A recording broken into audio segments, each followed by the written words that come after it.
Freud diferencia 3 tipos de ansiedade que é construído no superego. O que eu gostaria que você entendesse é que, deixa eu pegar uma dinâmica, fazer uma dinâmica aqui melhor. O nosso id, eu vou falar aqui mais, explicar um pouquinho mais, mas vamos falar só para essa ansiedade. Ansiedade, nós temos ansiedade real. O que é ansiedade real, Paulo? Que o Freud explica. É um perigo real, que é um cheiro de fumaça, a gente acaba sentindo em casa, a gente fala, nossa, tem alguma coisa pegando fogo. Isso é uma ansiedade, você fala, meu Deus, tá pegando fogo, deixa eu ir lá ver. Então gera aquela ansiedade sim, né? A gente acaba ficando mais dopaminérgico, tipo, nossa, o que tá acontecendo? Eu vou lá ver. Você vê o perigo iminente, de fato. Pessoas que são muito procrastinadoras, elas acabam virando um vício, tá? E eu já tive isso e trabalho para que isso não ocorra. Então, sim, tem coisas que eu tenho que entregar, ou você, num prazo de 1 semana. Pessoas, aí chega no segundo dia, faltando 2 dias para entregar, você começa a entrar naquela energia, não, eu vou lá e faço em 3 horas.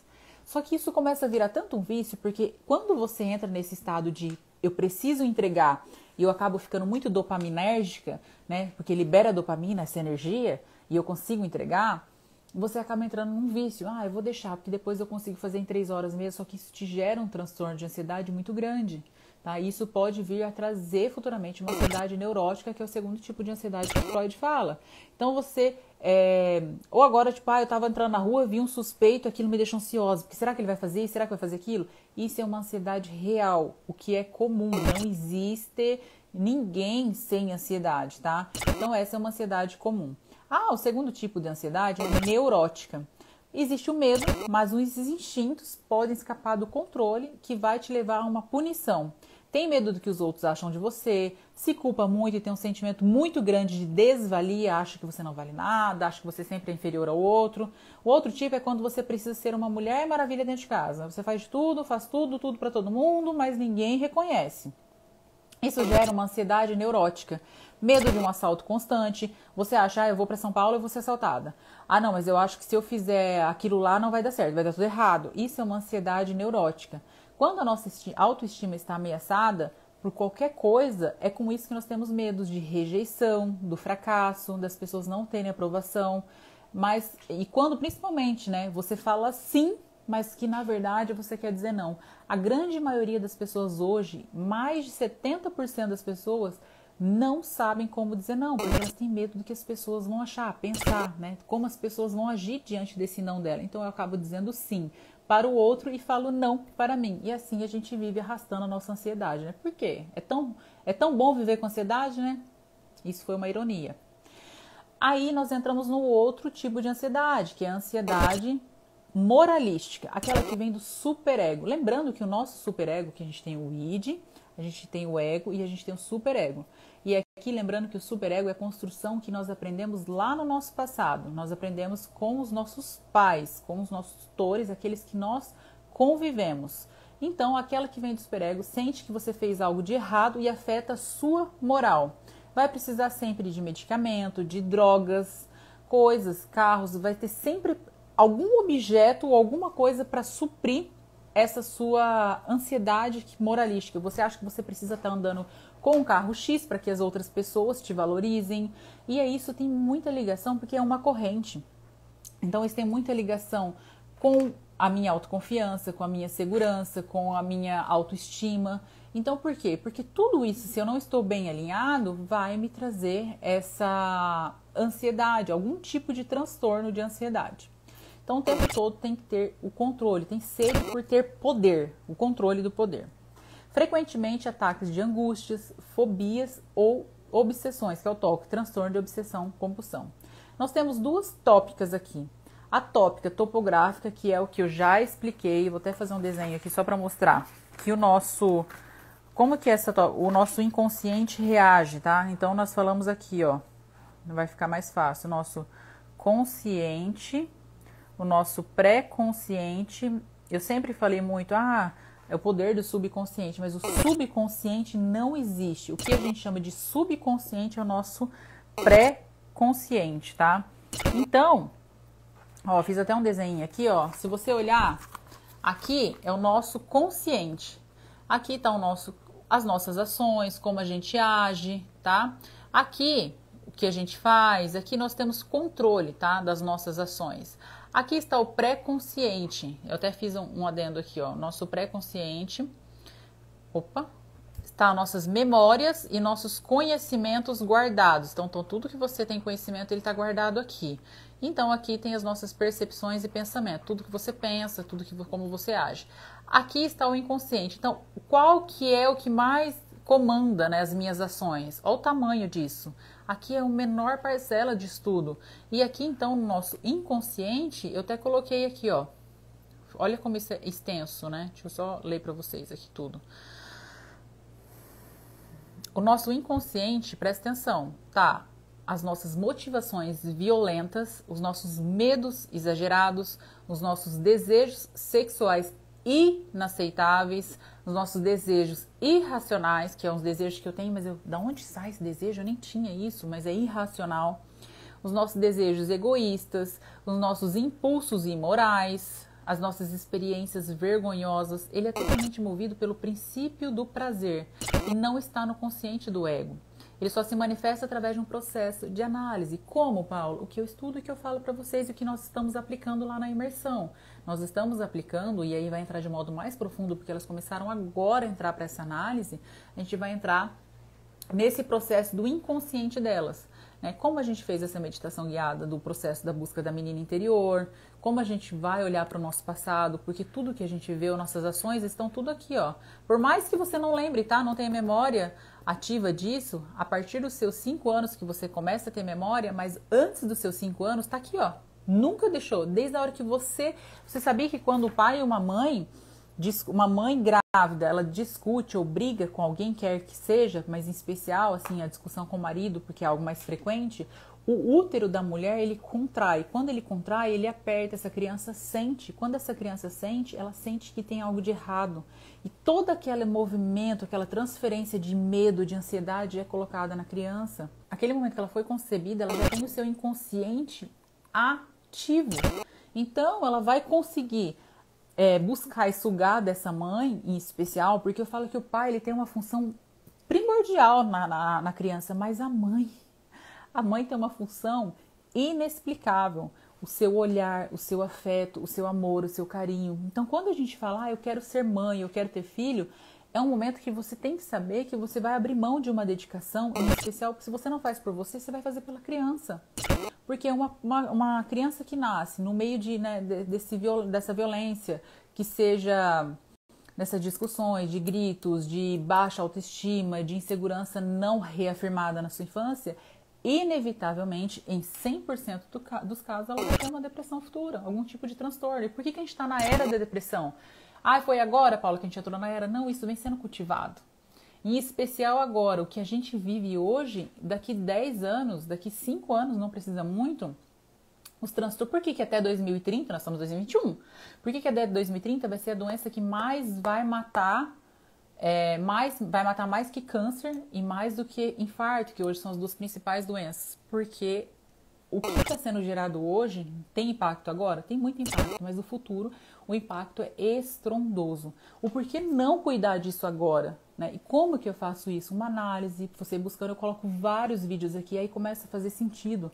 Peraí, como meu pai... Até hoje eu estava comentando com a Camila, eu falei assim, fulano quando se relaciona, né? A mulher em especial, quando se relaciona com o homem, às vezes você olha e fala, nossa, mas a menina, ela se relaciona com um cara que não vale nada. Foi introjetado no superego dela, né? Aquele modelo de pai, ela replica nesse modelo de marido, né? Então, assim, aquela pessoa que hoje aceita um relacionamento abusivo, ou foi por uma ausência paterna, ou foi por uma imagem distorcida criada desse pai. Ela vai buscar se relacionar com aquele pai que ela se identifica, né? Então, mas ela só viveu com a mãe. E cadê esse pai? Quem foi a imagem que ela adotou para ela na sua infância, a imagem masculina? Então, vamos continuar aqui, só para você entender que tudo hoje tem essa ligação. Então, aqui eu fiz as duas tópicas, né? Topográfica, que eu te mostrei aqui no nosso iceberg, e a tópica estrutural, que é isso que eu estou explicando agora, sobre o id, sobre o ego e o superego. O id, nós temos duas formas, né, que pulsiona dentro de nós. A gente tem o id pulsional. O que é o id? Aquele eu quero, sabe quando vem aquele desejo? Não, mas eu quero, mas você pode, não posso, mas eu quero. O id, ele funciona desse jeito no nosso inconsciente. Ele tem separado por duas categorias. Aí, o pulsional, que é aquele, eu acabei de jantar e aqui, daqui a pouco eu quero comer alguma coisa. Então, isso é um id que a gente chama de pulsional. E tem o id instintivo, que é aquele que, eu tô com vontade de ir no banheiro, eu vou no banheiro, passa. Né? Então, eu preciso tomar água. Eu vou lá tomar água e já passou sede. Esse é o id instintivo e pulsional. E aí tem o ego, né? Que eu sempre falo que o ego é o id é o cavalo selvagem, que quer de qualquer jeito. E o ego é o cavaleiro. E aí eu te explico aqui, vive nessa guerra de minimizar o desprazer e maximizar o prazer. Porque uma vida só de superego é uma pessoa muito chata, muito correta, porque o superego vem como a cela, né? Ele vem pra posicionar, pra, não faz isso. O id vem, eu vi uma mulher ali, eu quero sair com ela. Aí o ego fala assim, mas você é casado? Aí o superego vem e fala, vai ter consequência. Entende essa dinâmica desses 3 pontos? Então é assim que funciona o nosso inconsciente, os nossos conscientes que se recalcam tudo isso, né? Então, o ego, ele vive para ponderar isso, não, dá pra você fazer, vai lá e faz. Porque se você fica só nesse conselheiro e buscando sempre uma autorização do superego, você vive uma pessoa extremamente chata. Essas 2 tópicos são responsáveis para fazer o equilíbrio dentro de nós. A figura do inconsciente, que é o iceberg que eu mostrei, é totalmente pulsional, ele é movido pelo princípio do prazer, por instintos, por pulsões, ele é movido pela pulsão de vida e pulsão de morte. O inconsciente, motivações que eu coloquei aqui, violentas, medos exagerados, tudo isso que eu coloquei para vocês. O nível do consciente, nós temos as percepções e pensamentos, e o pré-consciente, as memórias e conhecimentos guardados. E o Freud fala que nós temos 3 tipos de neuroses. O que é neurose, Paula? É tipos de doenças. Aquela que nós transformamos em neuroses. Por exemplo, às vezes a minha neurose eu posso transformar ela em compulsão alimentar. Então eu não consigo tratar aquela minha neurose, eu não consigo pegar aquele sentimento e elaborar, eu coloco na comida. Eu não consigo pegar aquele sentimento e elaborar, eu coloco na droga, que seja lícita ou que seja ilícita. Eu não consigo elaborar aquele sentimento, eu viro alcoólatra. Eu não consigo elaborar algum tipo de sentimento vivido, eu tenho um vício em sexo. Então entende que essa não elaboração do que você vivenciou, de um trauma muito grande, que seja uma separação de pais, que seja um lar que contém muitas discussões, gritos, brigas, que seja um término de relacionamento, aquilo que eu vivi eu não consigo elaborar, eu vou trazer em espécie de vício, de obsessão, compulsão alimentar. Então, a grande maioria das pessoas que sofrem, né, hoje, principalmente, essa questão das compulsões é porque elas não olharam para esse passado. E eu desconto nesse tipo de vício. O id fala, eu quero fazer, e o superego vem e fala, não, isso não tá certo, e o ego encontra a melhor forma de fazer aquilo contendo desejos que não podem ser feitos. Aí eu coloco aqui, muitas pessoas têm o desejo, ele é real, e ele começa a ter mecanismos. Quando eu falo do mecanismo de defesa, todas as vezes que eu falo, a gente tem mais de 11 mecanismos de defesa. Então, quando alguém vem e fala pra mim assim, mas não tá certo isso que você tá fazendo. E aí eu falo assim, não, mas é o jeito que eu fui aprendido a fazer, eu não quero saber, eu vou continuar fazendo assim. É um mecanismo de defesa que a gente adota, né? Porque se a gente não utilizasse esse mecanismo de defesa, a gente acaba ficando louco. A gente precisa, de alguma maneira, tirar, né, esse enfrentamento. Então a gente acaba utilizando esse mecanismo. Eu coloco aqui, muitas pessoas têm o desejo, ele é real, e ela começa a ter mecanismos para proteger esses desejos. E o que pode gerar essa ansiedade? Perder um pai, um marido, perder um amor, um amigo, um animal, o medo da castração.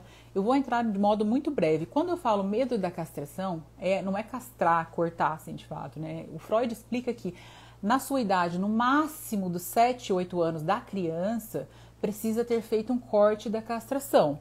Então tem aquela mãe ou aquele pai, mas eu falo mãe porque a mãe ela tem um papel essencial na proteção, o pai na delimitação, tá? O pai vem com essa função de mostrar para a criança o moral, né? O que é certo, o que é errado, e a mãe fica com essa questão da proteção, e a criança tem consegue sentir essa sensação de proteção melhor com a mãe. Então, quando não tem essa castração, a menina, se não tiver a castração correta em relação aos seus 6, 7 anos, que tem o declínio do Édipo, porque a menina se apaixona pelo pai e o menino se apaixona pela mãe. E aí, e por isso que a gente fala que a mulher, quando ela cresce, ela busca se relacionar com a imagem e semelhança do pai. E a menina costuma se apaixonar com a imagem e semelhança o menino com a imagem e semelhança da mãe e o menino com a imagem e semelhança do pai. Eu não sei se vocês viram o filho da Victoria Beckham tá namorando a sósia da Vitória. Isso é uma... Aí tu fala, Freud, cadê você? Como que Freud explica isso? Por quê? Porque não teve o corte da castração. Eu vou dizer assim de modo mais claro possível para que vocês entendam. Aquele filho extremamente mimado, que não aceita o não, ele não teve corte lá no passado. Não tendo esse corte, ele não está livre para a vida, para a prosperidade e para viver o que é seu. Ele fica o tempo todo olhando para essa mãe, buscando essa mãe. Ai, filho, você precisa agora tomar uma decisão que você vai fazer a sua faculdade. Mas, mãe, eu posso? Ai, mãe, você aprova essa mulher que eu tô me relacionando? Mãe, você entende que ele fica voltado o tempo todo para essa mãe? E a menina, ela tende a se relacionar com a imagem e semelhança do pai. Então, quando eu não faço ela tem medo, né? A criança tem que passar pelos seus 6, 7 anos, até os 8 anos, por esse medo, por essa frustração. É importante que ela conheça esse processo para que ela esteja preparada para viver essa frustração lá no futuro. Se a mãe e o pai quer super proteger essa criança, não quero deixar essa criança passar por medo, essa criança ela não fica sem mim, a mãe tem um sentimento narcísico tão grande que eu não sei se vocês já ouviram falar dessa mitologia passada, na mitologia grega sobre Narciso. Narciso era um filho de rei, eu não vou saber falar exatamente de modo técnico o nome deles, que ele olhava tanto para si, ele não tinha espelho, não conseguia se ver, mas ele era lindo, uma beleza totalmente estonteante, que ele, ao olhar, se deparar com... Ele achava que nenhuma mulher era merecedora, porque ele era muito lindo, porque ele era único. E aí teve uma princesa na época, busca aí depois no Google exatamente isso, que se apaixonou por ele e ele não quis ela, porque ele era demais, né? Ele era tão assim que não tinha ninguém que pudesse se apaixonar por ele, porque ele era muito acima da média.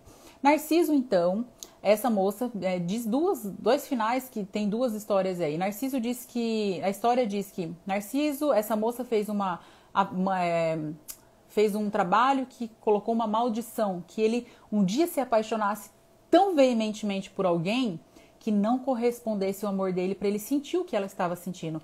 E uma outra final dessa história era que Narciso foi até um lago uma vez e olhando naquele lago, ele viu o reflexo de si mesmo.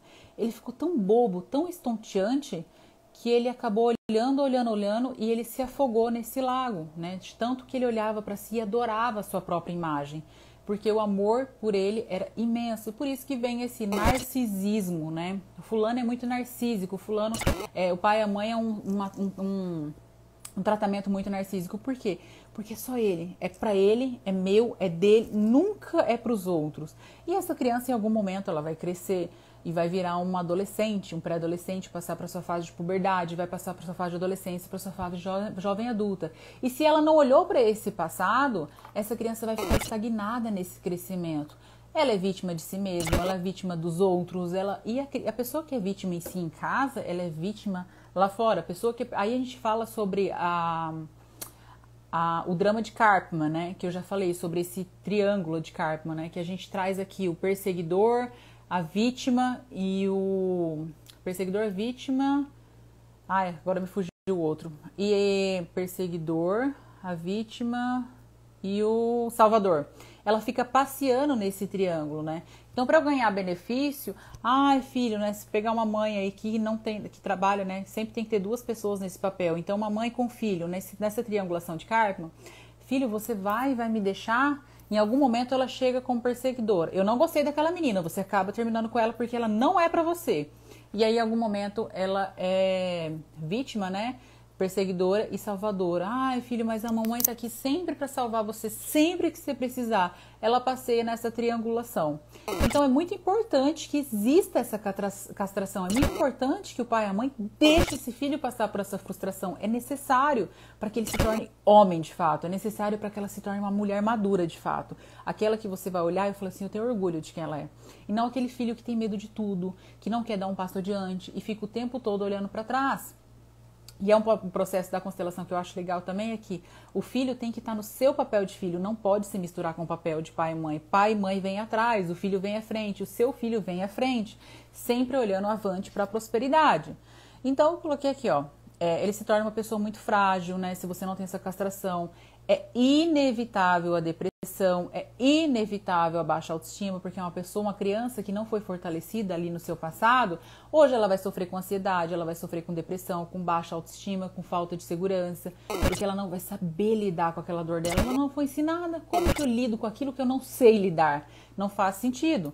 Pessoas que possuem baixa autoestima, esses modelos aconteceram dentro de casa, porque os pais não têm o superego bem construído, que são construídos pelos nossos pais. Quando eu falei sobre a questão do superego, a imagem de semelhança que a gente busca se relacionar com as pessoas, tudo isso vem dos pais. Não estou culpabilizando os pais, mas responsabilizando-os, porque tudo que nós somos hoje, a nossa personalidade, a nossa construção vem lá da nossa infância. Então, a partir daquilo, eu aprendi e agora eu vou explorar aquilo que eu aprendi. Então, hoje, você explora aquilo que você vivenciou.